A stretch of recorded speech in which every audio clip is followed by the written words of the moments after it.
and welcome back to our channel. Today we're going to be doing a declutter of our kitchen.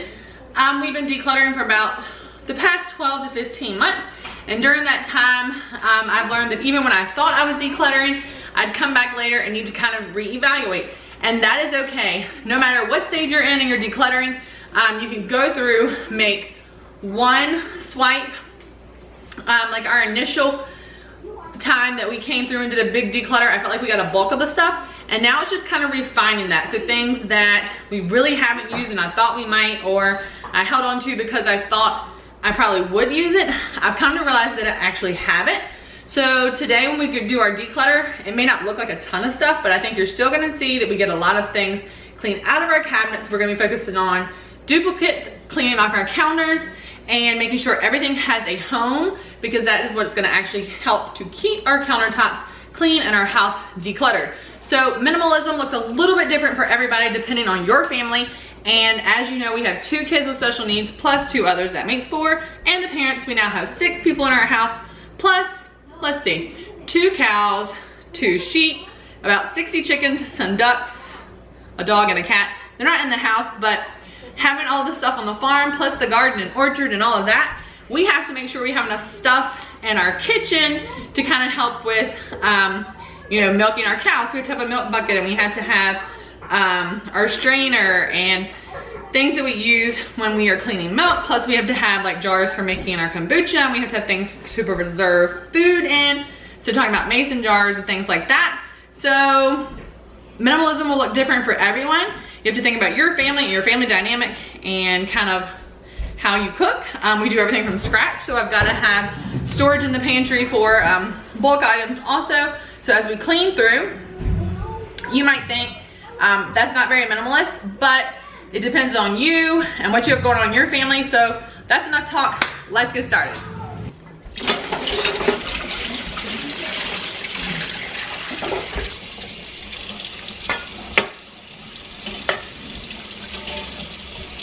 So part of this kitchen declutter, one of the first things I like to do is to clean out my fridge, because if I have different containers in here of like leftover vegetables or leftover foods and stuff, if they're in here, then I really don't know what I have in my cabinets.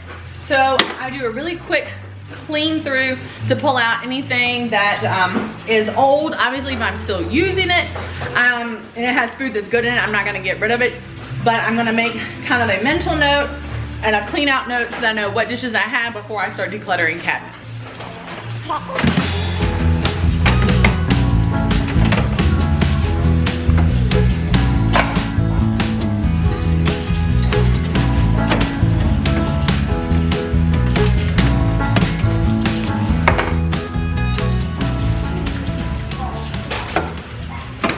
So we got the fridge cleaned out, we got dishes cleaned up. Now we're gonna tackle like flat surfaces and things that absolutely don't belong in the kitchen. Computers, or my husband's got some of his work stuff in here right now. There's just a few other things we can put away. Also making sure that everything has a home, and in doing that, you'll see right over there, I've got like my coconut oil sitting out so I can put that back in the pantry. My water bottle is sitting on the counter so I can get that put away. And then we're gonna need to put away some of those dishes that we washed. So then we have pretty much a blank slate on where we can start putting things away that don't belong in the kitchen. So we're gonna do that now. And then we're gonna work on things that have a home, like my coconut oil and my water bottle, and getting those put away.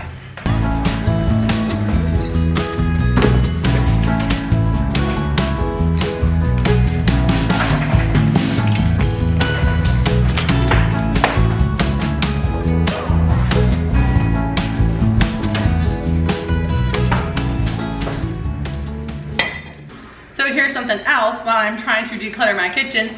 One of the things sitting on my counter waiting for me was a thing of tea, because I needed to, today is my making kombucha day. So I'm gonna get that made so I can get this off my counter. It'll be one more thing off. If you think that you can't declutter with your kids around, I want you to see what's going on in our house right now. So I have a produce stand being put together right here. She's playing, I have one napping, and the other 2 are out right now. So even though you might have kids in your house, you can still get this done. She can entertain herself. She's right here with me, so you know kids don't like to be away from you. But she's right here with me, so she can get that done while I'm working on this area. So don't think if you have kids at home, you can't declutter. You can still do it. As soon as I get this kombucha done, I can get that pot cleaned up, and there'll be one more thing off my counter.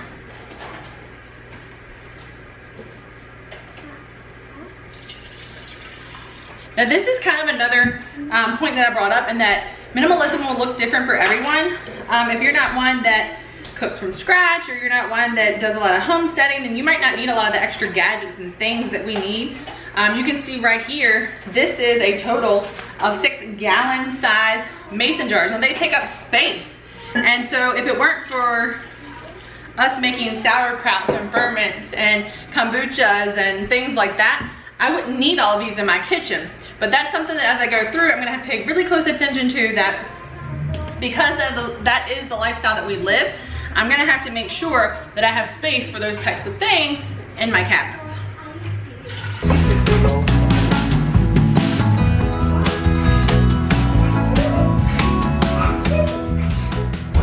With countertops cleaned off from the stuff, we can now start the actual declutter process. So dishes have been washed, they're still drying, I'm gonna get them put away. But as I start going through the cabinets, I will be cognizant of what I have already over here washed and that is drying. So with things that don't belong in the kitchen, removed from the kitchen, we're now gonna start on our cabinets. The order in which you do things, like removing things from your countertops, or putting things away that don't belong in the kitchen, or decluttering your cabinets and stuff, first, it's completely up to you. But I have found that if I kind of start with a halfway clear workspace, it gives me a place to put things as I'm decluttering them from my cabinets and drawers. So we're gonna start on that now, and then I'll show you the actual clearing things from the countertop for good in a little while.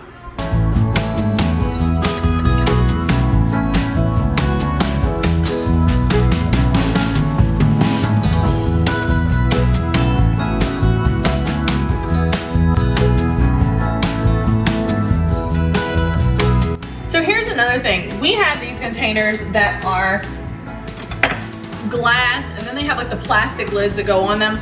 Well, we've had them for several years now, and a lot of them look like this. So they have like 2 of the tabs and 2 are missing, and we have said for a long time that we need to replace these.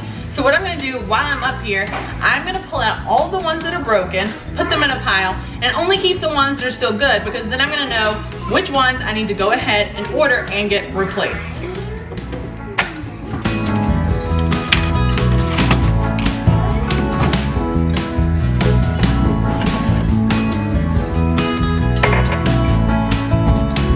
Box for donate.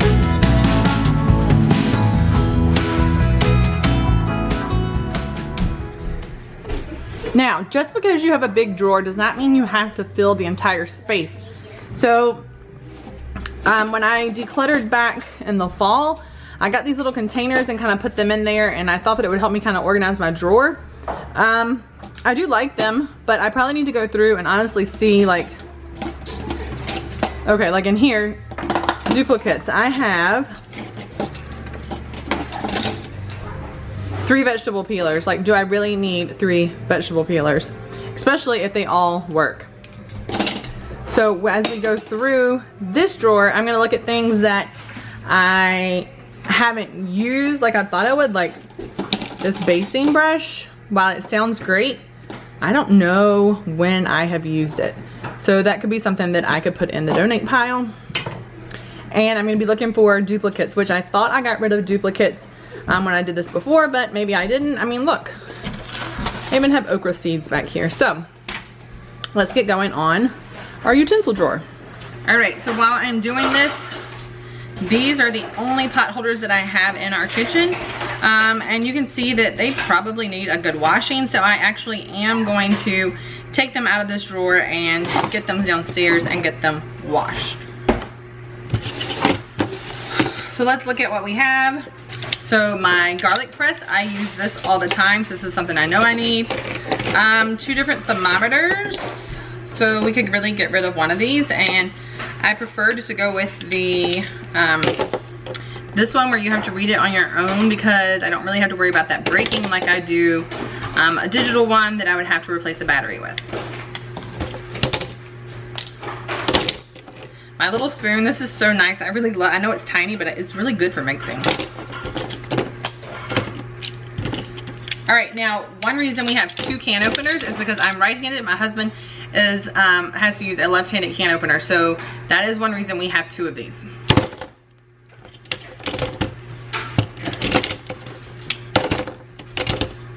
How did I have that sitting before? All right.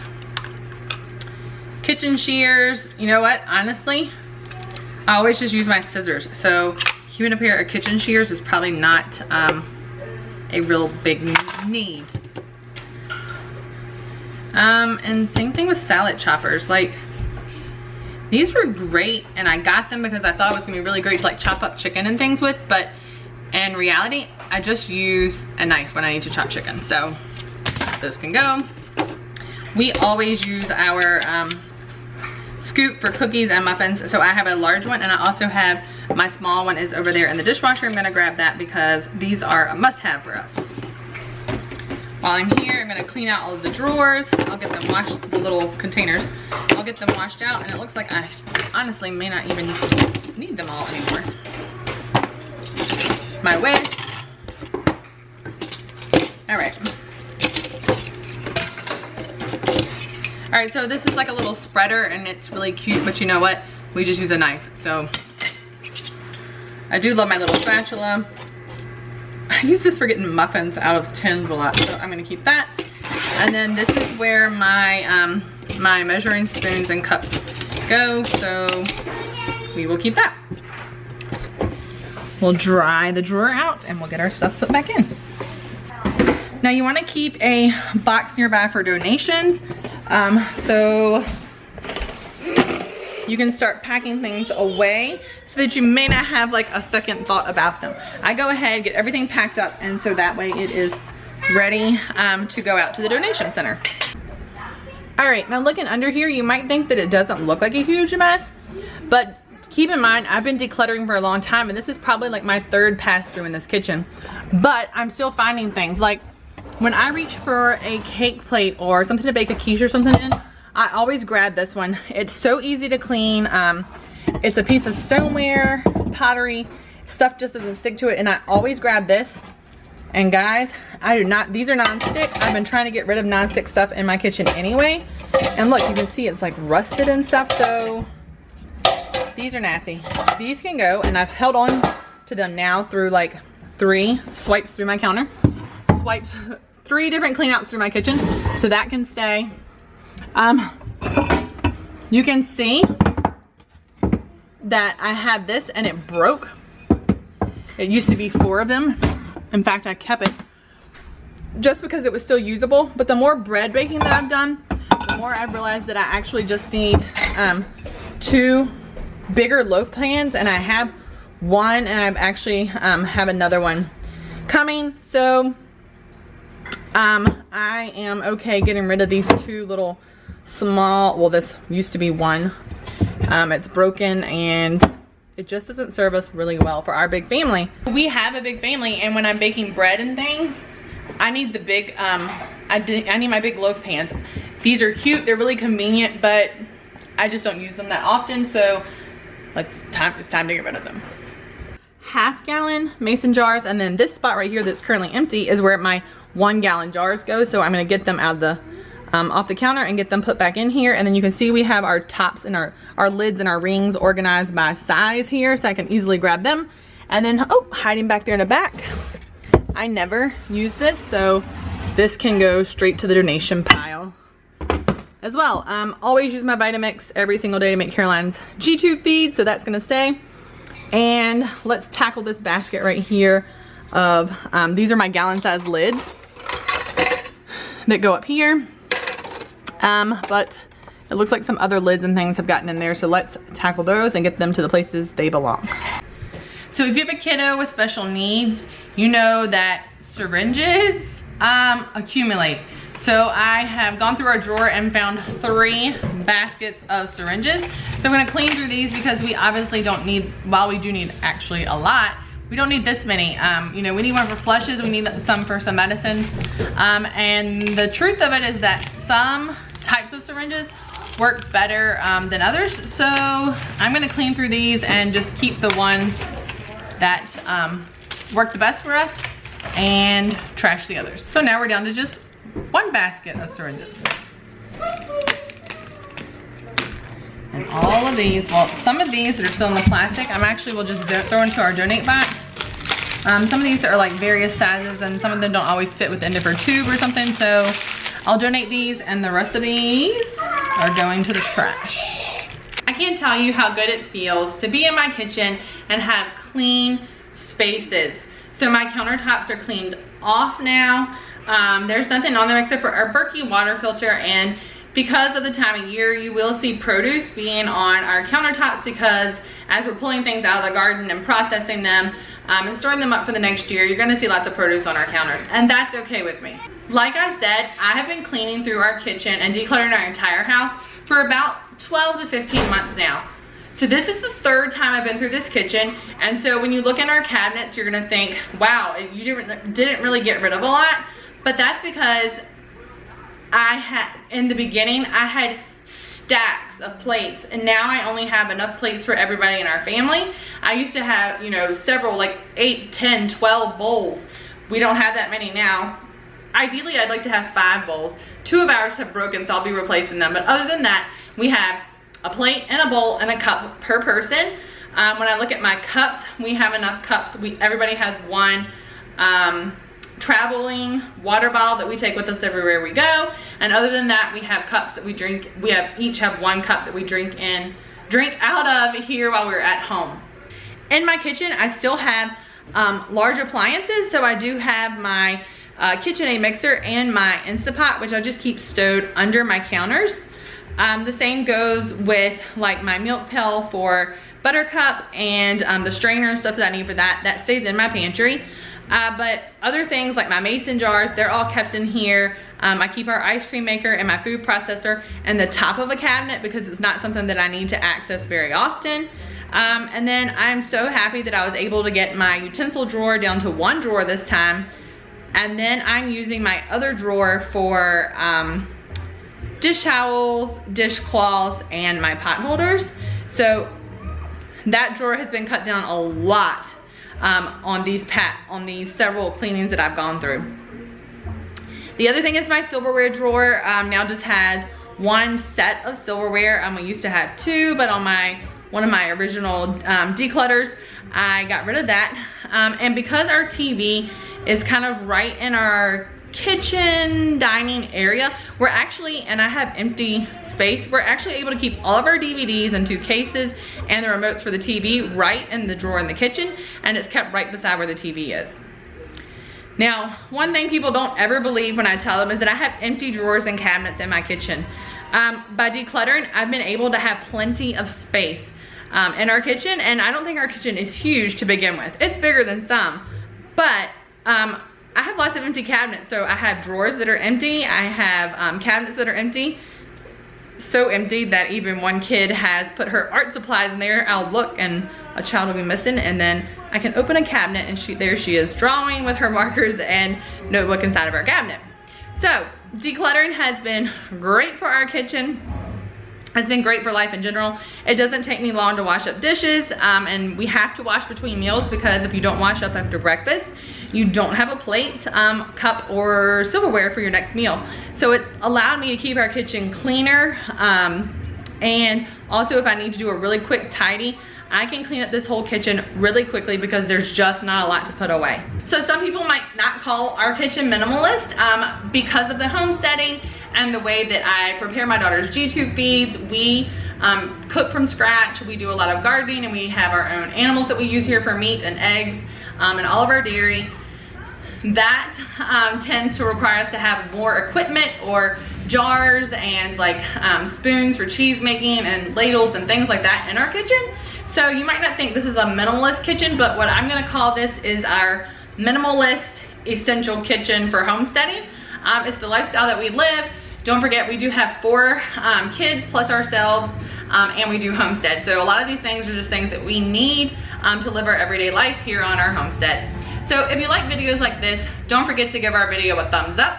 If you haven't already, hit the subscribe button. We make videos several times a week on food from scratch, different handmade items that you can use in your kitchen, from hand soaps, and I talk about cloth diapering, and we make our own laundry detergent and dish soap. We also do a lot of homesteading with our animals and have our garden. So if you're interested in content like that, please hit that subscribe button so you don't miss any of our videos. We also have 2 sets of twins. 1 set has cerebral palsy, so we have a lot of homesteading and ideas that deal with kids with special needs. So I hope you enjoyed our little kitchen declutter and tidying up video today. Leave a comment below. Let us know, have you ever decluttered your kitchen? And if so, what are the benefits that you have seen from decluttering it? We'll see you next time right here at Graham Farms.